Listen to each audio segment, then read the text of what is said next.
Yeah. Charl, thanks very much for joining us. You've been in an MIQ for 10 days. How did that go for you? And how does it feel to be out? Hard lockdown. That's all I can say. It was one of the hardest lockdowns I've ever been in. But anyways, 10 hard days. We're out now. We got to practice, so the first 6 days was tough, and then the last 8 till 10 it's even tougher. But we're out now, and we had our first practice at the Hagley Oval, which was great. Overcast conditions, green wickets. I see that makes you very excited as a bowling coach. I saw a few of the seamers as well smiling today. What was today's practice like? Yeah, it can be misleading. It actually played a lot better than we thought, and that is how New Zealand wickets are. It looks green when you first get there, and probably with a new ball it does swing a bit. We'll see him as well, but then it gets easier once the ball gets older. So same for the batters, stay in, take it deep. I think for the bowlers it's the same message. We need to make them play with the new ball, fuller length, yeah. And then once the ball get older, you just need to go back to your 6 to 8 meter lengths. There was a bit of nip, a bit of moisture around in the air. And what are you guys going to do to ensure that you prepare to the very best of your ability? What do you do to help the guys, especially getting used to these conditions? Yeah, we spoke long and hard about it when we got here. We did have a bit of time on our hands. So the discussion was basically just to get used to, the overcast conditions. I think sometimes when the sun is out, it's a bit easier, the ball doesn't swing and nip. The grass color does change, but we focus on bowling a bit fuller. So we normally 6 to 8 meters. With a new ball, we're trying to get him probably 5.5 to 6. But then I always say to the guys, it's being able to adapt. So we had different surfaces at Lincoln, where we practice at the university ground. Guys were a bit short to start with, and then we got fuller. So for me, it's all about vision. So you'll put down on the side of the nets 5 to 6 meter cones, so the guys can get used to that. Because normally you bowl a back of a length in South Africa. So it's your natural length, and sometimes it's a bit hard. It takes you a while to get that full length going more consistently. Who are the guys that when you're looking at them you're thinking these are going to be our wicket takers, or these are going to be our game changers? Sure, it's been actually, Cages look good, Lungis looks good, so Dawn also.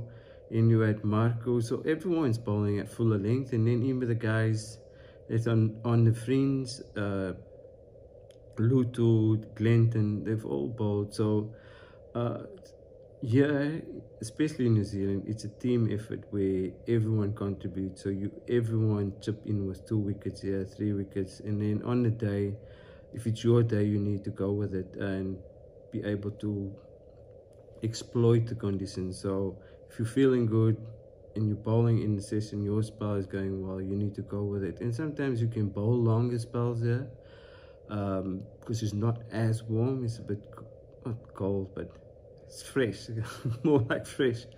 So it's not as texting on the body when it's hot.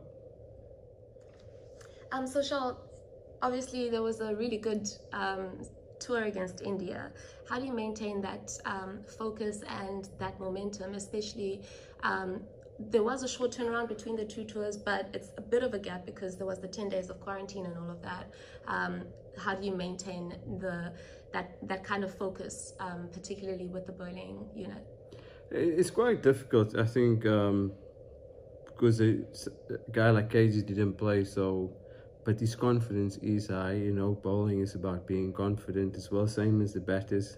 The batters really batted well, so you want to keep that momentum, that confidence. The confidence as a bowler is just as important, because if he doesn't have a confidence, sometimes he might struggle. So a few guys played a bit of first-class games.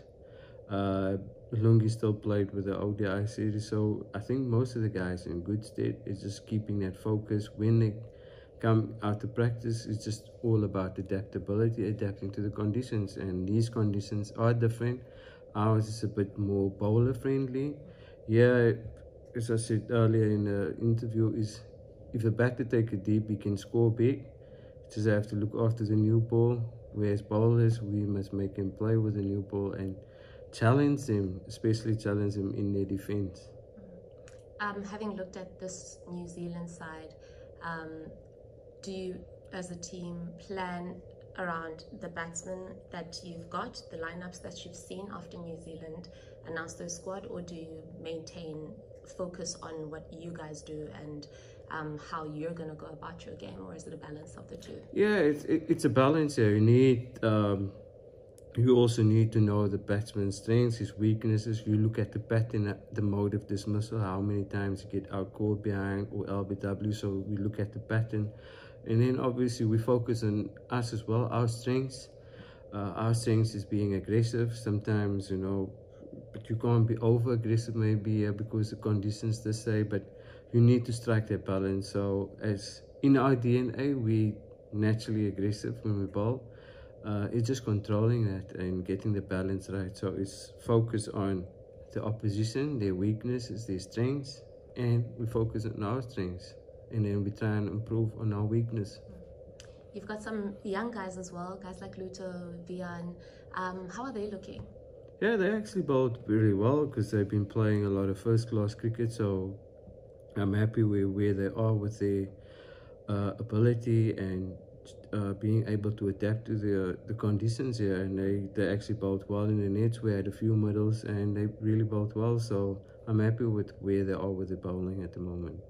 Your assessment of the batsmen? I mean, obviously as a bowling coach, you're concentrating mostly on the bowlers, but they're bowling too, the batters, so how have they been looking, and just the squad in general?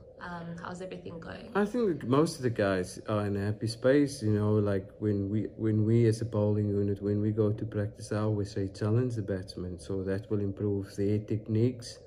If we challenge them as a bowling unit in the net, it will improve their concentration, it will improve their technique, and it will improve us as a bowling unit. But by us challenging them, the whole team is going to benefit from it as well.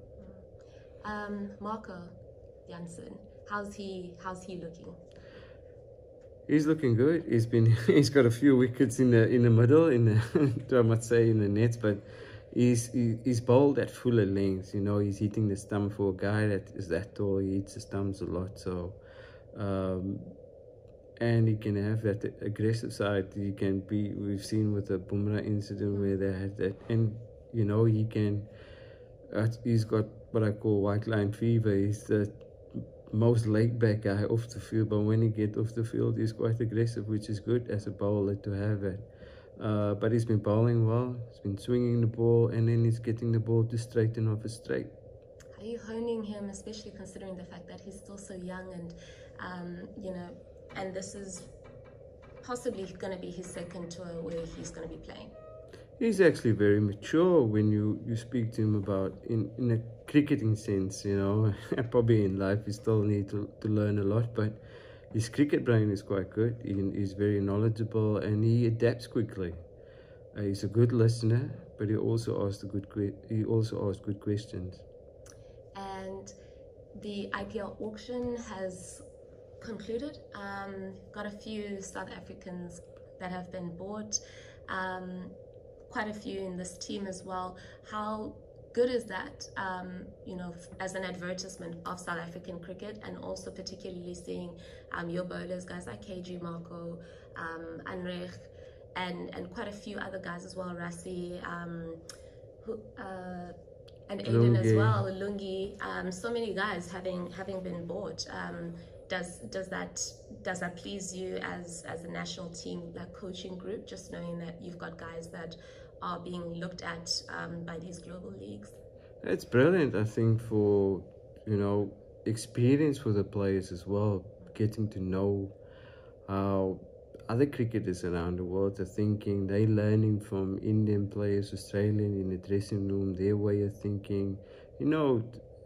When you go to these tournaments, you actually do learn a lot, because you can pick up a small thing, but we're probably on the same level in terms of our preparation and stuff. Because if you look at when they speak to the Australian guys, the English guys, Indian guys, it's all the same.